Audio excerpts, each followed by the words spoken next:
नमस्कार, मैं हूं किरण कृशाली और आप देख रहे हैं दूरदर्शन उत्तराखंड का साप्ताहिक कार्यक्रम उत्तराखंड डायरी। इस कार्यक्रम में हम आपको रूबरू कराते हैं उत्तराखंड की उन सकारात्मक खबरों से जो समाज में बदलाव की नई तस्वीर पेश करती है। सरकारी योजनाओं की सफलता, स्वास्थ्य, पर्यावरण, शिक्षा, संस्कृति और समाज से जुड़ी ऐसी पहलें जो प्रेरणा भी देती है और जागरूक भी करती है। तो आइए शुरुआत करते हैं आज के अंक की पहली प्रस्तुति से। इंदिरा गांधी राष्ट्रीय वन अकादमी दीक्षांत समारोह। देश के वन, वन्य जीव और पर्यावरण संरक्षण की जिम्मेदारी संभालने वाले नए वन अधिकारियों ने अब अपना प्रशिक्षण पूरा कर लिया है। देहरादून स्थित इंदिरा गांधी राष्ट्रीय वन अकादमी के दीक्षांत समारोह में उत्कृष्ट प्रशिक्षुओं को सम्मानित किया गया। प्रस्तुत है ये विशेष रिपोर्ट।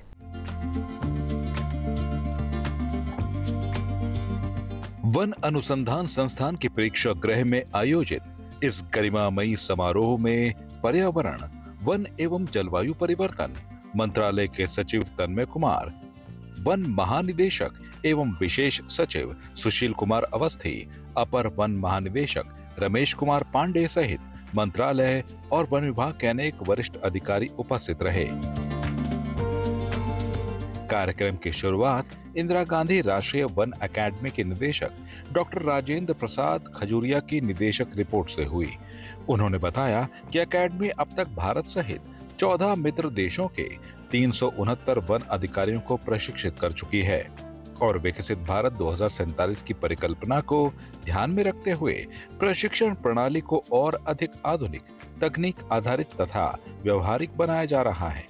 वर्ष 2024-26 बैच के 20 माह के प्रशिक्षण कार्यक्रम में भारतीय वन सेवा के 109 परिवीक्षाधीन अधिकारियों के साथ भूटान के 2 अधिकारियों सहित कुल 111 प्रशिक्षुओं ने भाग लिया। इनमें से 75 अधिकारियों ने 75% से अधिक अंक प्राप्त कर विशिष्ट श्रेणी में प्रशिक्षण पूरा किया।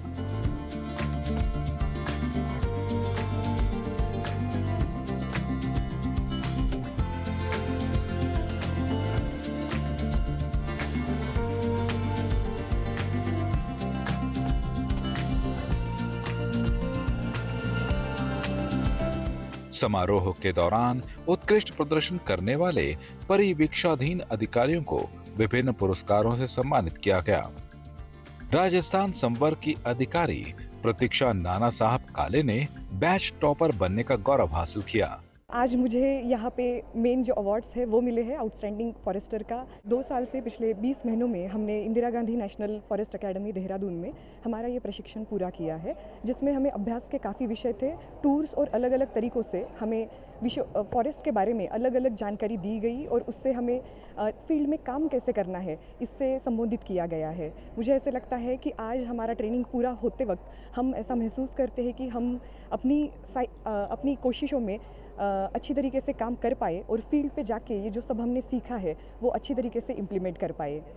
अपने संबोधन में केंद्रीय मंत्री भूपेंद्र यादव ने कहा कि भारतीय वन सेवा के अधिकारी केवल प्रशासनिक दायित्व नहीं निभाते, बल्कि देश की प्राकृतिक धरोहर, जैव विविधता और पारिस्थितिक संतुलन के संरक्षक भी होते हैं। उन्होंने कहा कि जलवायु परिवर्तन, वन संरक्षण और पर्यावरणीय चुनौतियों के इस दौर में प्रशिक्षित वन अधिकारियों की भूमिका पहले से कहीं अधिक महत्वपूर्ण हो गई है। जो नवनियुक्त अधिकारी हैं उनको मैं कहना चाहूँगा कि आप सब लोगों को इस बात की भी शुभकामनाएं कि आप 2026 में अधिकारी बने हैं और 2047 में जब विकसित भारत आएगा तो आप उसके नेतृत्वकर्ता भी होंगे और इसलिए विकसित भारत के नेतृत्व करने के समय जब आज़ादी के 100 वर्ष पूरे होंगे उस समय जो आपका योगदान और आपकी जो लीडरशिप आपने यहाँ पर जो सीखी है वो निश्चित रूप से भारत को दुनिया में एक बड़े देश के रूप में खड़ा करेगी। आज जो अवार्ड सेरेमनी भी थी उसमें अवार्ड्स तो मिले, बट आई होप कि मैं इनको ट्रांसलेट कर पाऊँ फील्ड में इनटू एक्चुअल वर्क, चाहे वो एनवायरनमेंट कंजर्वेशन के रिलेटेड हो या फिर पीपल का लाइवलीहुड जो NTFP डिपेंडेंस है, नॉन टिम्बर फॉरेस्ट प्रोड्यूस पे डिपेंडेंस है उस पर, या फिर वाइल्ड लाइफ कंजर्वेशन पे हो। The academy and the training has been very fulfilling and learning. We have done throughout we have been to various tours throughout the training. We went to West India tour, East India tour, South India tour, hill tours as well. And as far as the core concepts are concerned, forestry courses and wildlife courses were taught to us. And apart from that, we had a great camaraderie among all our batchmates, and the 2 years flew away like anything, and it was a learning and very fulfilling experience for me. Indira Gandhi राष्ट्रीय one अकादमी का यह दीक्षांत समारोह केवल प्रशिक्षण की पूर्णता का प्रतीक नहीं, बल्कि देश के वनों, वन्य जीवों और पर्यावरण संरक्षण के प्रति नई पीढ़ी की प्रतिबद्धता का भी सशक्त संदेश है। यहाँ से प्रशिक्षित होकर निकलने वाले युवा अधिकारी आने वाले समय में प्राकृतिक संसाधनों के संरक्षण, वन्य जीवों की सुरक्षा, जैव विविधता के संवर्धन और पर्यावरण संतुलन को मजबूत बनाने में महत्वपूर्ण भूमिका निभाएंगे। स्वस्थ युवा ही विकसित भारत की सबसे बड़ी ताकत है। इसी सोच के साथ शुरू हुआ नशा मुक्त युवा विकसित भारत संकल्प अभियान के तहत देहरादून में युवाओं ने नशे के खिलाफ एकजुट होकर जागरूकता का संदेश दिया। देखिए हमारी ये विशेष रिपोर्ट। नशा एक ऐसी बुराई जो केवल एक व्यक्ति को नहीं, बल्कि पूरे परिवार, समाज और आने वाली पीढ़ियों के भविष्य को प्रभावित करती है। इसी चुनौती से देश को मुक्त करने के उद्देश्य से प्रधानमंत्री नरेंद्र मोदी ने 2 अगस्त को नशा मुक्त युवा विकसित भारत संकल्प अभियान का राष्ट्रीय शुभारंभ किया। प्रधानमंत्री ने अपने संबोधन में देश के युवाओं से आह्वान किया कि वे न केवल स्वयं नशे से दूर रहें, बल्कि अपने गांव, अपने शहर और अपने समाज में भी जागरूकता का संदेश लेकर जाएं। युवा स्टार्टअप्स की दुनिया में छाए हैं, एआई को लीड कर रहे हैं, स्पोर्ट्स में तिरंगा लहरा रहे हैं, स्पेस से लेकर साइंस तक नए कीर्तिमान बना रहे हैं। लेकिन साथियों, जब कोई युवा अगर ड्रग्स के एडिक्शन में फंस जाए तो केवल एक युवा नहीं हारता, एक सपना हार जाता है, एक सपने का बाल मृत्यु हो जाती है, एक परिवार हार जाता है, पूरा का पूरा परिवार टूट जाता है। और जब परिवार में, समाज में ऐसा होता है और कहीं न कहीं राष्ट्र की शक्ति भी कमजोर पड़ जाती है। प्रधानमंत्री के इसी संदेश को उत्तराखंड में धरातल पर उतारने की शुरुआत देहरादून के CIMS कॉलेज कुआंवाला से हुई, जहां युवा मामलों एवं खेल मंत्रालय, भारत सरकार के अंतर्गत संचालित मेरा युवा भारत और सजग इंडिया के संयुक्त तत्वाधान में एक भव्य नशा मुक्ति जन जागरूकता कार्यक्रम आयोजित किया गया। कार्यक्रम में प्रदेश के विभिन्न शिक्षण संस्थानों से आए 800 से अधिक छात्र छात्राओं की मौजूदगी ने यह साबित कर दिया कि उत्तराखंड का युवा नशे के खिलाफ इस लड़ाई में पूरी मजबूती से खड़ा है। CIMS UHMT group of college में my Bharat, ministry of youth affairs and sports, government of India द्वारा देवभूमि उत्तराखंड में नशे के खिलाफ युवाओं को जन जागरूकता करने हेतु एक अभियान चलाया जा रहा है, जिसके क्रम में आज यहाँ पर 2500 बच्चे प्रतिभाग कर रहे हैं। हमारे देश के प्रधानमंत्री जी का संकल्प है कि हम और हमारे युवा व्यसन से दूर रहे, नशे से दूर रहे। इसको लेकर लगातार माननीय प्रधानमंत्री जी, चाहे मन की बात हो, चाहे लगातार आने वाले समय में जिस तरह से बच्चों के साथ युवा संवाद कर रहे हैं, उनका भी ये लक्ष्य है कि हमारे देश का विकास, हमारे देश का निर्माण या विकसित भारत का संकल्प तभी सिद्धि तक पहुंचेगा जब हमारी युवा पीढ़ी व्यसनों से दूर रहेगी, ड्रग्स से दूर रहेगी। इसी को लेके आज सजग इंडिया माई भारत की टीम और उनके संयुक्त तत्वाधान में देहरादून के जिला स्तरीय जो कार्यक्रम CIMS परिसर में इस समय चल रहा है, जिसमें 2500 बच्चों ने प्रतिभाग किया है। नुक्कड़ नाटक के माध्यम से, स्पीच के माध्यम से, अलग अलग कार्यक्रमों के माध्यम से, वाद विवाद के माध्यम से बच्चे अपनी प्रतिभा को दिखा रहे हैं। और सबका ये उद्देश्य है कि हम सब व्यसनों से दूर रहें, हमारी युवा पीढ़ी व्यसनों से दूर रहे। कार्यक्रम केवल भाषणों तक सीमित नहीं रहा, बल्कि यहाँ युवाओं ने अपनी प्रतिभा के माध्यम से समाज को एक मजबूत संदेश भी दिया। संगीत, लोकगीत, नृत्य, नुक्कड़ नाटक, माइम एक्ट, पेंटिंग, वाद विवाद, स्लोगन लेखन, भाषण, कविता और शॉर्ट फिल्म जैसी प्रतियोगिताओं में 15 से 29 वर्ष आयु वर्ग के युवाओं ने पूरे उत्साह के साथ भाग लिया। इन प्रस्तुतियों में कहीं नशे से बिखरते परिवारों की पीड़ा दिखाई दी, तो कहीं एक नई पीढ़ी के सपनों को बचाने की पुकार सुनाई दी। हर प्रस्तुति का संदेश एक ही था, नशा छोड़िए, भविष्य जोड़िए। उसमें थीम ये थी कि एक हमने लड़की दिखाई थी जो अपने कॉलेज लाइफ के लिए जा रही है और फिर वो ऐसे ग्रुप के साथ मिल जाती है जो पहले से ही नशे में होते हैं और नशा करते हैं। फिर उसमें ये दिखाया गया था कि वो लड़की अपनी पढ़ाई के लिए आई थी, बट फिर उनसे दोस्ती करके वो उस नशे में चली जाती है। फिर उस नशे के साथ ही वो अपने आप को वैसे ही अपने आप को ढाल लेती है कि बस मुझे नशा ही करना है। फिर बाद में जब उसे वो चीज़ें नहीं मिलती तो वो उसी की हेल्थ को अफेक्ट करती है। ये दिखाया था हमने इसमें। और आजकल लोगों ने नशे को ऐसा समझ लिया है कि हम जब भी डिप्रेस रहते हैं तो नशा ही हमें उससे बाहर निकालेगा। वो उस चीज़ पे कभी काम नहीं करेंगे, नशा करेंगे, फिर थोड़ी देर की जो शांति मिलेगी उनको, वो उस पर खुश हो जाएंगे, फिर थोड़ी देर बाद दोबारा वही रिपीट पे चलता रहता है। तो इससे इंसानों को आदत लग जाती है, फिर वो उसी पे कि हम तो अब ऐसे जी लेंगे आगे तक, बट वो हमारी हेल्थ को ख़राब कर देता है एट द एंड। जो हमने अभी नुक्कड़ नाटक से हमने जो बच्चों को ऐसे प्रस्तुत करा कि दिखाया कि जो नशा करना है वो अपनी ज़िंदगी से खिलवाड़ है और तुम इससे बर्बाद हो जाओगे और आपके लिए मतलब बड़ा ही हानिकारक है। और जो चीज़ गलत होती है वो गलत ही होती है, चाहे आपके दोस्त वगैरह या कोई भी सगे संबंधी बोले कि एक बार ट्राई कर लो या कुछ नहीं होगा, एक बार करने में क्या जाता है, पर जो चीज़ गलत है वो गलत ही होती है। कार्यक्रम में उत्कृष्ट प्रदर्शन करने वाले प्रतिभागियों को सम्मानित भी किया गया। जिला स्तर पर चयनित विजेताओं को अब राज्य और राष्ट्रीय स्तर पर उत्तराखंड का प्रतिनिधित्व करने का अवसर मिलेगा। यह उपलब्धि केवल प्रतियोगिता जीतने की नहीं, बल्कि नशा मुक्त भारत के संदेश को देश भर तक पहुंचाने की जिम्मेदारी भी होगी। प्रधानमंत्री रोजगार सृजन कार्यक्रम आज युवाओं के लिए स्वरोजगार का मजबूत आधार बनता जा रहा है। कोटद्वार में इस योजना के तहत स्थापित 2 छोटी इकाइयों ने न सिर्फ अपने सपनों को साकार किया, बल्कि स्थानीय लोगों के लिए रोजगार के नए अवसर भी तैयार किए। देखिए ये रिपोर्ट। कोटद्वार के मानकपुर क्षेत्र में स्थापित यहां आधुनिक टोफू निर्माण इकाई स्वरोजगार का एक सफल उदाहरण बन चुकी है। यहां सोयाबीन और मूंगफली के दूध से उच्च गुणवत्ता वाला टोफू तैयार किया जाता है। उत्पादन की पूरी प्रक्रिया आधुनिक मशीनों के माध्यम से की जाती है, जिससे उत्पाद की गुणवत्ता और स्वच्छता सुनिश्चित होती है। टोफू को स्वास्थ्य के लिए लाभकारी माना जाता है। इसमें प्रोटीन की मात्रा सामान्य पनीर की तुलना में अधिक होती है और इसे तैयार करने में किसी प्रकार के रासायनिक पदार्थ का प्रयोग नहीं किया जाता। स्वास्थ्य के प्रति बढ़ती जागरूकता के कारण इसकी मांग लगातार बढ़ रही है।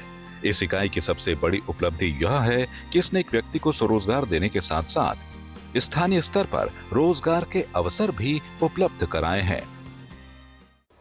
तो मैंने इसके बारे में रिसर्च की, जिसमें मेरे दोस्तों ने भी सहयोग किया कि भाई कहाँ ये मशीनें इसकी अच्छी मिलेंगी, कहाँ इसके लिए रॉ मटेरियल मिलेगा अच्छा। तो उन लोगों ने जब सहयोग किया तो मैं इसमें आगे बढ़ता चला गया और मैंने जो है इसके बारे में अध्ययन किया, फिर धीरे से थॉरली अध्ययन किया और तब मैंने ये जो है गवर्नमेंट की क्या क्या स्कीमें हैं, कैसे हैं, उनके बारे में पढ़ा। तो ये जो प्रधानमंत्री की योजना थी माइक्रो फूड की तो उसके बारे में मैंने लोन लेने, क्योंकि प्रोजेक्ट काफ़ी लंबा चौड़ा है, पैसे काफ़ी खर्च होते हैं इसमें, तो इसमें सब्सिडी भी थी और लोन भी था। तो बैंक से मुझे इसमें अच्छा सहयोग मिला और ये योजना भी काफ़ी अच्छी थी गवर्नमेंट की। तो धीरे धीरे करके ये अपने आप धरातल पे सब आ गया। आज उनका उत्पाद स्थानीय बाजार के साथ साथ बड़े शहरों तक पहुंच रहा है। इस इकाई में काम कर रहे स्थानीय युवाओं को भी अपने घर के पास रोजगार मिला है। इससे पलायन की समस्या को कम करने में भी मदद मिल रही है। गौरव बर्थवाल पहले विदेश के होटल उद्योग में कार्य करते थे। कोरोना महामारी के बाद परिस्थितियां बदली और वे अपने घर लौट आए।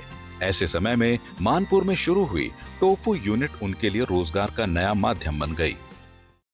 और बाहर थाईलैंड हो गया, दुबई हो गया, अरब हो गया या यूरोप कंट्री हो गया, वहाँ टोफू ही चलता है, वहाँ दूध का काम कम चलता है। टोफू वो है, उसमें मात्रा बहुत है, प्रोटीन है, वो जैसे हेल्थ जैसे जिम वाले हैं वो बाहर के खाते हैं, प्रोटीन और केमिकल खाते हैं। इसमें अगर जिम वाले कोई भी अगर एक पाव या कुछ भी खा ले, 2-4 पीस खा ले, तो पूरा प्रोटीन शरीर को मिलता है।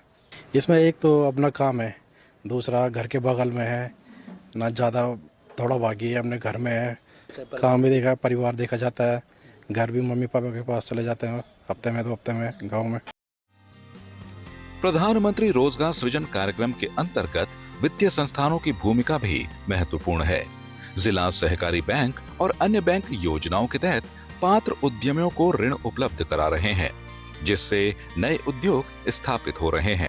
जिला सहकारी बैंक गढ़वाल कोटद्वार के द्वारा राज्य सरकार के अतिरिक्त केंद्र सरकार द्वारा स्पॉन्सर्ड स्कीमों में भी लोन वितरण किया जाता है। हाँ, केंद्र सरकार द्वारा प्रायोजित एक स्कीम है प्रधान PMFE योजना, जिसमें फूड प्रोसेसिंग यूनिट के लोन दिया जाता है। किसी भी अर्थव्यवस्था में 2 या 2.5% ही नौकरियां होती हैं।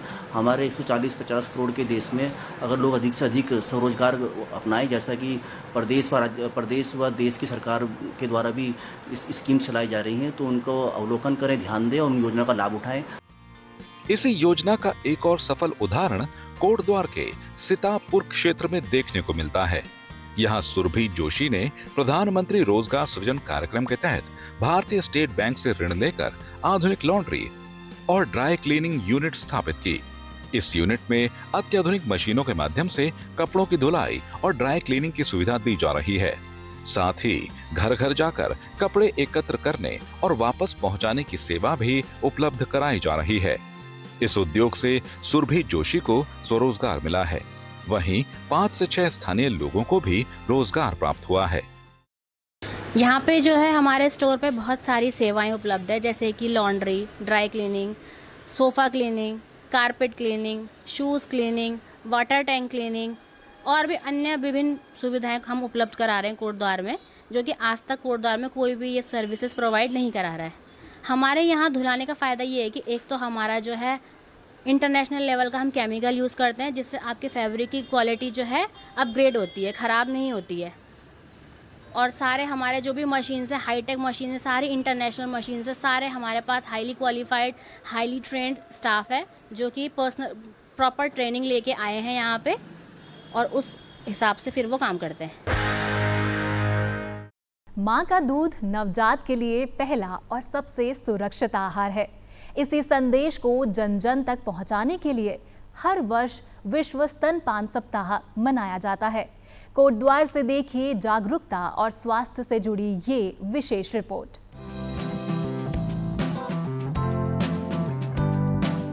जन्म के पहले 1 घंटे के भीतर शिशु को मां का दूध पिलाना बेहद जरूरी माना जाता है। शुरुआत में निकलने वाला पीला गाढ़ा दूध यानी कोलेस्ट्रम बच्चे के लिए प्राकृतिक सुरक्षा कवच का काम करता है। चिकित्सकों का कहना है कि जन्म के बाद पहले 6 महीने तक शिशु को केवल मां का दूध ही देना चाहिए, क्योंकि इसमें उसके विकास के लिए जरूरी सभी पोषक तत्व मौजूद होते हैं। बुजुर्गों का अनुभव भी मां के दूध के महत्व को मजबूत करता है। जयरीखाल ब्लॉक के ग्वाली गांव की कल्पेश्वरी देवी बताती हैं कि उन्होंने अपने 5 बच्चों को लंबे समय तक स्तनपान कराया और पौष्टिक भोजन लिया, जिससे मां और बच्चे दोनों स्वस्थ रहें। उनका कहना है कि बच्चे के लिए मां के दूध का कोई विकल्प नहीं है। अब बोलो क्या था, 5 बच्चा म्यारे बची हमारे तो अब दूध भर पली हो, काम बेकार, खेती बेकार, घास भी लियो, गोर भी पली है ना। और हमारा बच्चा इन रही कि खूब दिल डोल चेचे बाहर से घूमना चीज़ बहुत ज़्यादा। रात में तो दूध नहीं बना पड़, बच्चा रून हो रहा था, अब दूध लगा दिया बस, माँ भी सेगा बच्चा भी सेगा है ना। और अब बच्चा रून हो तो उठो तो पहले वो इंडक्शन चूल जगाना है ना, तो वह भर के वो तो फूक दो बिजली फूक दी दूध रस कस तब बच्चा कन कहूँ हाँ दूध हम लो दूध पिया अब दूध पिया अब दूध पिला हमारे गोड़ बसुर रहा छी हमारे गोड़ा दूध पिया लोड़ो हमारे दूध पिया। बच्चा खाने पहले तो 5 साल से 3 साल दूध जरूरत है पक्का माँ दूध ना, तो वह बात था गोड़ा दूध पी लिया लू जरा अन्न खा लिया लू। आशा कार्यकर्ता हेमलता रावत बताती हैं कि नवजात के घर पहुंचते ही वे सबसे पहले मां को समय पर स्तनपान कराने के लिए प्रेरित करती हैं। साथ ही परिवार के लोगों को भी इसके महत्व की जानकारी देती हैं, ताकि बच्चे को जीवन की शुरुआत से ही सही पोषण मिल सके। घर में जाते हैं तो माँ को सलाह देते हैं कि बच्चों को माँ का ही दूध देना है और कुछ नहीं देना है। माँ के दूध से फायदा होता है, एक तो माँ की ब्लीडिंग बंद हो जाती है, दूसरे माँ का दर्द कम होता है, दूध अपने आप ही खुद ही बढ़ जाता है दूध पीने से। पहले अपने हाथ साफ करके साफ रखने हैं, फिर बच्चों को साफ ही हाथ से दूध पिलाना है। मतलब कुछ भी कपड़े पहनाओ या खाना खिलाओ, 6 माह तक तो माँ का ही दूध देना है। आंगनबाड़ी कार्यकर्ता बबीता देवी भी घर घर जाकर धात्री माताओं को संतुलित आहार और नियमित स्तनपान के लिए जागरूक करती हैं। उनका कहना है कि मां का अच्छा पोषण ही बच्चे के बेहतर स्वास्थ्य की आधारशिला है। जब बच्चा पैदा होता है उसके बाद उसे स्तनपान के बारे में जानकारी देते हैं। उसमें मतलब जो शिशु होता है उसके लिए माँ का दूध सर्वोत्तम आहार, जिसमें पानी, संपूर्ण पोषक तत्व, सब चीज़ 6 महीने तक के पूरे जो भी बच्चे के विकास के लिए चाहिए होते हैं वो सब महत्वपूर्ण तत्व भी सब पाए जाते हैं। उसके अलावा उससे कोई अन्य चीज़ देने की ज़रूरत नहीं है। और इससे माँ के मतलब स्तनपान कराने से माँ के स्तन कैंसर का भी खतरा खत्म हो जाता है। विश्व स्तनपान सप्ताह का उद्देश्य हर मां तक यह संदेश पहुंचाना है कि मां का दूध शिशु के लिए सबसे सुरक्षित और संपूर्ण आहार है। चिकित्सकों और स्वास्थ्य कार्यकर्ताओं का मानना है कि यदि हर नवजात को समय पर स्तनपान मिले तो कुपोषण और कई गंभीर बीमारियों से बचाव संभव है। जो माँ का दूध होता है वो बहुत ही ज़्यादा एसेंशियल होता है बच्चों के लिए, और उसको बढ़ाने के लिए माँओं को जब तक माँ भरपूर खाना नहीं खाएगी, स्वस्थ खाना नहीं खाएगी, हरी सब्जियाँ और जिसमें कैल्शियम रहता है, आयरन वाली चीज़ें नहीं खाती हैं, तो माँ को जो दूध होता है वो कम आता है, अच्छे से बच्चे के लिए बन नहीं पाता है माँ का दूध। तो शुरू में बच्चे को माँ का जो दूध होता है उसमें सब कुछ एसेंशियल एलिमेंट्स होते हैं बच्चे के लिए, वो बेहद ही इम्पॉर्टेंट होता है बच्चे के ग्रोथ के लिए। तो यही एडवाइस करूँगी कि माँओं को पहले अपना ध्यान रखना है, अपना आहार ठीक करना है, सारी अच्छी चीज़ें खानी है, हरी सब्जियाँ खानी है, तभी वो बच्चे को भी दूध पिलाने में सफल रहेंगी, बच्चे की ग्रोथ अच्छी रहेंगी। उसमें सारी उनको आयरन वाली चीज़ें लेनी चाहिए, अधिक से अधिक दूध पीना चाहिए माँ को, ताकि जो शुरू का दूध है माँ का वो बच्चे को अच्छा उसका ग्रोथ बने बच्चे की और बच्चे का विकास अच्छे से हो। वो कोलेस्ट्रॉल बोलते हैं जो माँ का दूध होता है, तो उसमें सारे जो भी बच्चे की ग्रोथ के लिए होता है एलिमेंट्स वो सब प्रेजेंट होते हैं। आजकल हो गया है कि थोड़ा माएँ जो उनको रहता है कि दूध जो है डब्बे का पिलाया जाए, या वो कोशिश नहीं करते हैं। उसमें थोड़ा ये होता है कि कोशिश करनी चाहिए। कई बार हम देखते हैं कि माँओं को दूध बनता है लेकिन उनको प्रॉपरली जो है एक्सपेल्ड आउट करना नहीं आता है, ब्रेस्ट फीड कराना नहीं आता है, तो वो भी एक हम कोशिश करते हैं कि काउंसिल कर पाए माँओं को कि कैसे आपको अपना दूध जो है वो अच्छे से एक्सपेल्ड आउट करना है और बच्चे के लिए प्रोवाइड कराना है।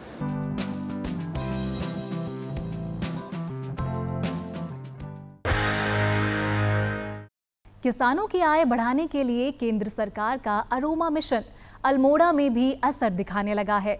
योजना के तहत किसानों को डेस्मक रोज और रोजमेरी के पौधे उपलब्ध कराए जा रहे हैं, जिससे वैल्यू एडिशन के जरिए अतिरिक्त आमदनी का रास्ता खुल रहा है। आइए देखते हैं ये विशेष रिपोर्ट।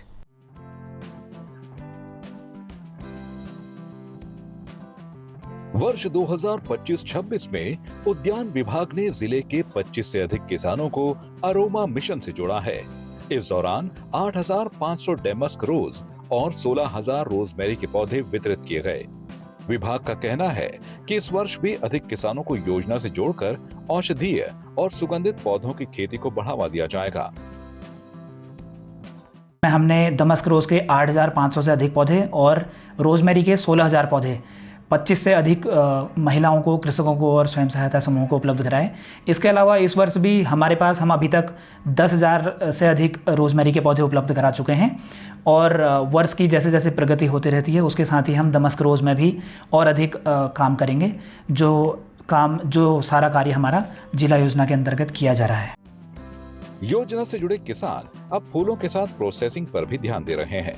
हवालबाग के किसान चेतन स्वरूप मेहरा ने 1000 डैमस्क रोज के पौधे लगाए हैं और अगले सीजन में बेहतर उत्पादन की उम्मीद जताई है।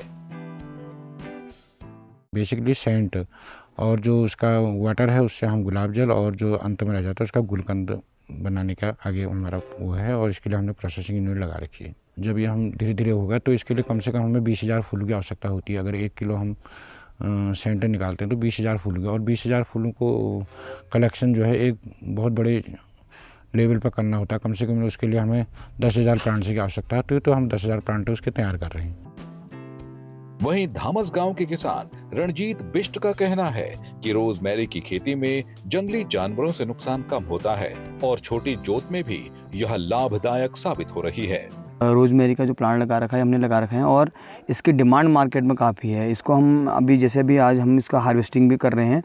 आज से 7-8 महीने पहले हमने इसका प्लांटेशन किया था। हमने 700 प्लांट लगाए थे। आज हम जो आपको दिखा रहे हैं थी लीफ जो है हमें काट के इसको ड्राई करेंगे। ड्राई करने के बाद इसको मार्केट में हमारा एक ग्रुप बना हुआ है, वहाँ पर डिमांड है तो वो पर केजी जो है हमारा 6 से 1,000 रुपये के आसपास पर केजी के हिसाब से आएगा, तो हम उनको सील आउट करेंगे इनको। जैसे हमारे ये रोजमेरी है, इन प्लांट्स में मेडिसिन प्लांटों में अगर हम जाते हैं तो उसकी आय में 2 से 3 गुनी ज़्यादा बढ़त हो सकती है। अरोमा मिशन किसानों के लिए आय का नया विकल्प बन रहा है।